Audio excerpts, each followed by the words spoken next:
로마서 8장. 그러므로 이제 그리스도 예수 안에 있는 사람은 정죄를 받지 않습니다. 그것은 그리스도 예수 안에서 생명을 주시는 성령의 법이 죄와 사망의 법에서 여러분을 해방시켰기 때문입니다. 율법이 죄의 본성 때문에 연약하여 할 수 없었던 것을 하나님께서는 죄를 없애기 위해 자신의 아들을 죄 있는 사람의 모양으로 보내심으로써 행하셨습니다. 하나님께서는 죄인들 속에 거하고 있는 죄에 대해 유죄 판결을 내리셨습니다.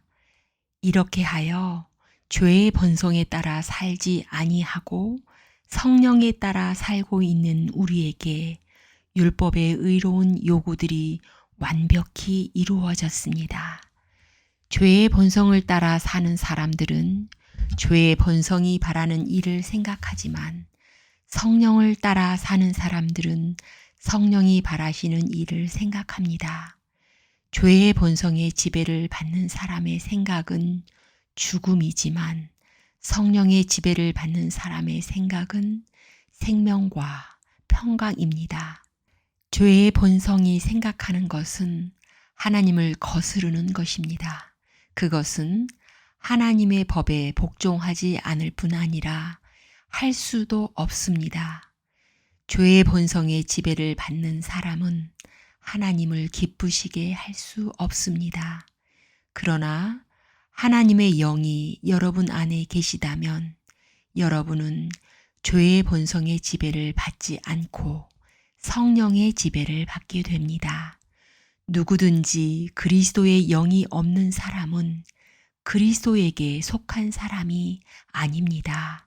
반면 그리스도께서 여러분 안에 계시다면 여러분의 몸은 죄 때문에 죽은 존재이지만 여러분의 영은 의 때문에 살아 있습니다. 예수님을 죽은 사람들 가운데서 다시 살리신 분의 영이 여러분 안에 살아 계시면 여러분 안에 계신 그분의 영으로서 여러분의 죽을 몸도 살리실 것입니다. 그러므로 형제 여러분, 우리는 빚을 진 사람들입니다. 그러나 죄의 본성을 따라 살아야 하는 죄의 본성에 빚진 사람이 아닙니다. 죄의 본성에 따라 산다면 여러분은 죽을 것입니다.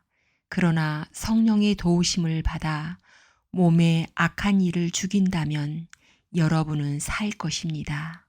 왜냐하면 하나님의 영으로 인도받는 사람들은 누구나 하나님의 자녀이기 때문입니다. 여러분이 받은 성령은 여러분을 다시 두려움에 이르게 하는 노예로 만드는 영이 아니라 여러분을 하나님의 자녀가 되게 하는 영이십니다.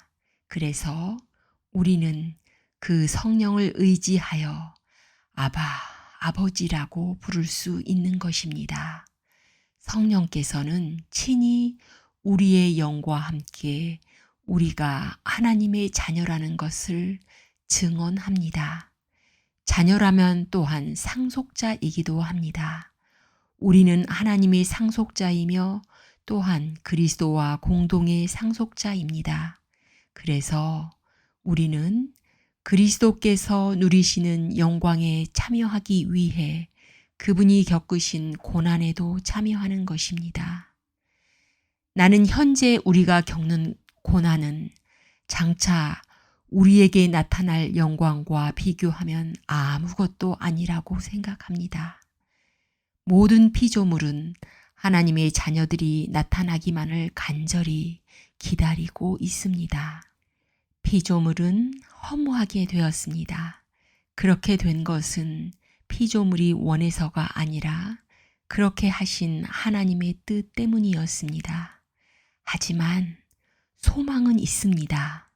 그것은 피조물도 썩어짐의 굴레에서 해방되어 하나님의 자녀가 누리는 영광스러운 자유에 참여하리라는 소망입니다.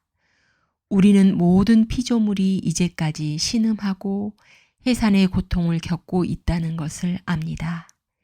피조물만 아니라 성령의 첫 열매를 받은 우리들 자신도 속으로 신음하며 우리가 하나님의 자녀가 되는 것과 우리 몸이 구속될 것을 간절히 기다리고 있습니다.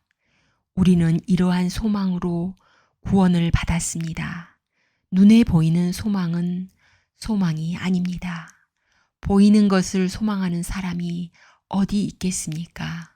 따라서 우리가 아직 보지 못한 것을 소망한다면 우리는 그것을 인내함으로 기다려야 합니다.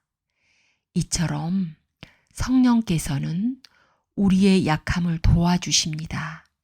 우리는 무엇을 기도해야 하는지도 모르지만 성령께서는 말로 다 표현할 수 없는 간절함으로 우리를 위해 중보 기도를 하십니다. 사람의 마음을 꿰뚫어 보시는 하나님께서는 성령의 생각이 무엇인지를 아십니다. 그것은 성령께서 하나님의 뜻에 따라 성도들을 위해 중보 기도를 하시기 때문입니다. 우리는 하나님께서 모든 일을 하나님을 사랑하는 사람, 즉 하나님의 목적을 위해 부름을 입은 사람들의 선을 위하여 하신다는 것을 알고 있습니다.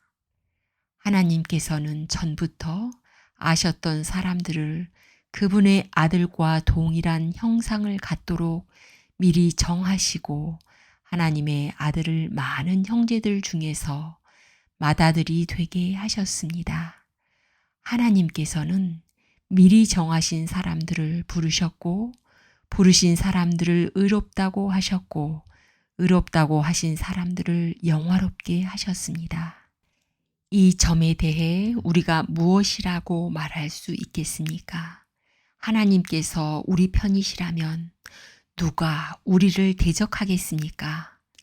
자기 아들까지도 아끼지 않고 우리 모두를 위해 내어주신 분께서 그 아들과 함께 우리에게 모든 것을 은혜로 주지 않으시겠습니까? 하나님께서 택하신 사람들을 누가 고소할 수 있겠습니까? 의롭게 하시는 분은 하나님이신데 누가 감히 죄가 있다고 판단하겠습니까? 죽으신 분은 그리스도 예수이십니다. 그분은 죽으셨을 뿐만 아니라 다시 살아나 하나님의 오른편에 앉아 계시면서 우리를 위해 중보 기도를 하고 계십니다. 누가 우리를 그리스도의 사랑에서 끊을 수 있겠습니까? 환난입니까? 아니면 어려움입니까? 핍박입니까?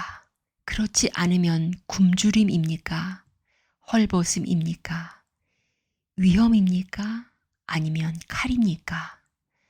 성경에 기록된 것처럼 우리는 하루 종일 주님을 위해 죽음에 직면하고 있습니다. 우리는 도살당할 양과 같은 대접을 받았습니다. 그러나 우리는 우리를 사랑하신 하나님을 힘입어 이 모든 것을 이기고도 남습니다. 나는 확신합니다. 죽음이나 생명이나 천사들이나 하늘의 권세자들이나 현재 일이나 장래 일이나 어떤 힘이나 가장 높은 것이나 깊은 것이나 그 밖에 어떤 피조물이라도 우리를 우리 주 그리스도 예수 안에 있는 하나님의 사랑에서 끊을 수 없습니다. 아멘.